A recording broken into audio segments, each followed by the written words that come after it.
میرا تو تعارف نہیں تھا، تو اس لیے مجھے تو خیال نہیں تھا کہ میرا کوئی بیان ہوگا. ہاں عربی میری بہت اعلیٰ تھی اس وقت، تو وہاں سے میرا تعارف ہوا. کہنے لگے جب تم ممبر پر بیٹھے تو ہمیں بڑا غصہ چڑھا.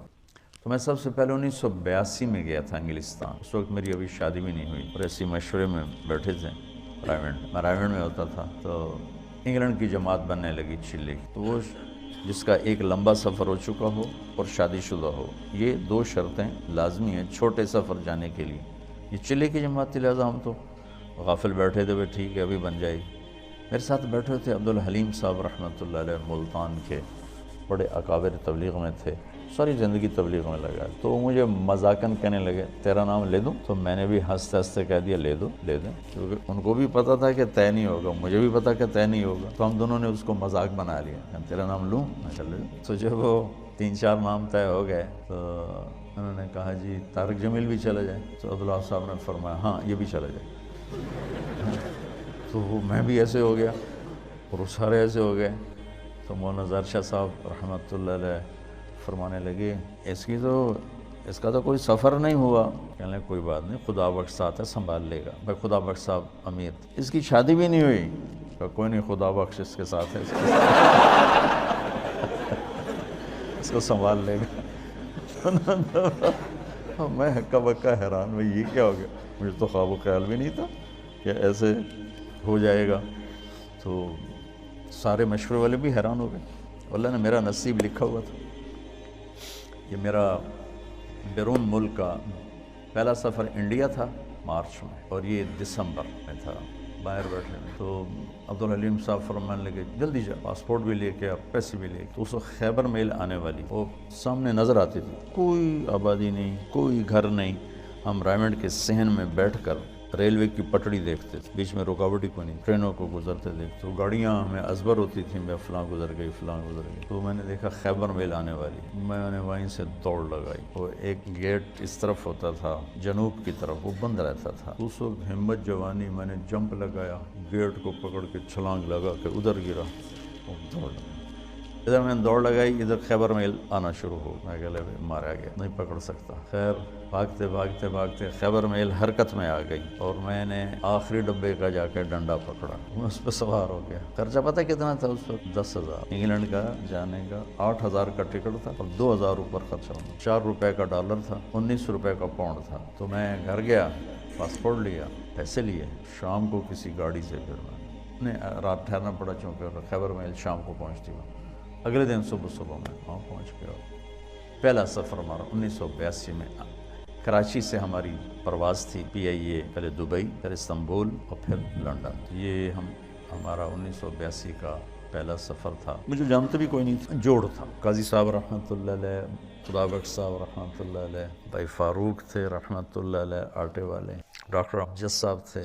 اور یہاں سے میں جماعت ساری کراچی سے تھی، صرف پنجاب سے میرا نام اس میں آیا تھا. عبدالستار کتھوریا صاحب تھے، سب اللہ کو پیارے ہو گئے، بس ایک ڈاکٹر امجد صاحب نہیں گئے. تو پہلی دفعہ ٹھنڈ میں گئے، نہ اتنی ٹھنڈ کبھی دیکھی تھی. جو ہی باہر نکلے تو لگا سارا خون ہی جم گیا ہے. لندن مرکز چھوٹا سا پرانا سا، بدبو آئے اس میں. وہاں ہماری جماعت ٹھہری. 2 دن کے بعد ہم ڈیوزبری گئے تو جوڑ تھا. یہ جتنے آپ بیٹھے ہو نا، بس اتنا مجمع تھا پورے ڈیوز انگلینڈ کے اجتماع کا، اتنا مجمع جتنا آپ بیٹھے. اور اس میں بھی کوئی چل پڑا ہے، کوئی آ رہا ہے، کوئی جا رہا ہے. تو میرا تو تعارف نہیں تھا، تو اس لیے مجھے تو خیال نہیں تھا کہ میرا کوئی بیان ہوگا. ہاں عربی میری بہت اعلیٰ تھی اس وقت، تو ترجمانوں نے مجھے جاتی لگا دیا بیان کا ترجمہ. تو میں بھی اپنا لگ گیا ترجمے میں. قاضی صاحب رحمۃ اللہ علیہ بہت شفقت فرمایا کر، انہوں نے اگلے دن کہا کہ اس کا بھی تو کوئی بیان کرو. پھر وہ انہوں نے طے کر دیا میرا ایک مختصر سا بیان، غالباً مغرب کے بعد تھا، مغرب سے عشاء تھوڑا سا ٹائم ہوتا ہے. تو وہاں سے میرا تعارف ہوا. تو بعد میں ساتھی ملے، کہنے لگے جب تم ممبر پر بیٹھے تو ہمیں بڑا غصہ چڑھا کہ یہ کیا چوچے سے کو بٹھا دیا ہے. میں بہت کمزور، میرا اس وقت 53 کلو وزن تھا. تو اتنا چوڑا ممبر ہے ڈیوزبری، مطلب اتنا بڑا. وہاں بیٹھنے کے لیے اس کے حساب سے کوئی آدمی، مولی شاہد جیسا آدمی چاہیے. بھائی نظر بھی تو ہے. انہوں نے بیان سنا تو ساری وہ ایک دم وہاں تو کھپ ڈل گئی، نعرے لگنے لگے. اترا تو انہوں نے بنگالی چمٹ گئے مجھ سے. تو ہم نے وہاں 40 دن گزارے. اس وقت کچھ اور نیا پڑھا ہوا تھا.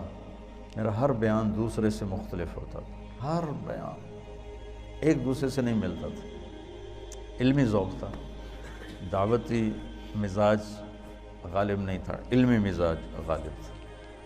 تو میں نے کوئی 80 بیان کیے، سب ایک مختلف کوئی ایک دوسرے سے نہیں ملتا، اتنا مجھے یاد ہے، کیا کیے وہ یاد نہیں۔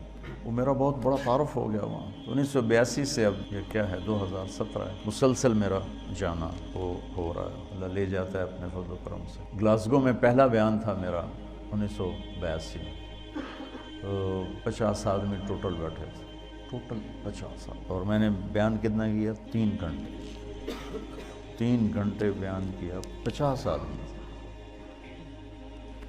تو ابھی گلاسگو میں گیا ہوں تو ان کی جامع مسجد میں کوئی 7-8 ہزار کی گنجائش ہے، بیسمنٹ، ہال، پھر اوپر گیلری، پھر دائیں بائیں کمرے، تو کسی جگہ کھڑے ہونے کی جگہ نہیں تھی، کسی ایسے بھرے ہوئے، اوپر عورتیں بھری ہوئی، مرد، اور سب تمہاری طرح نوجوان، سب نوجوان۔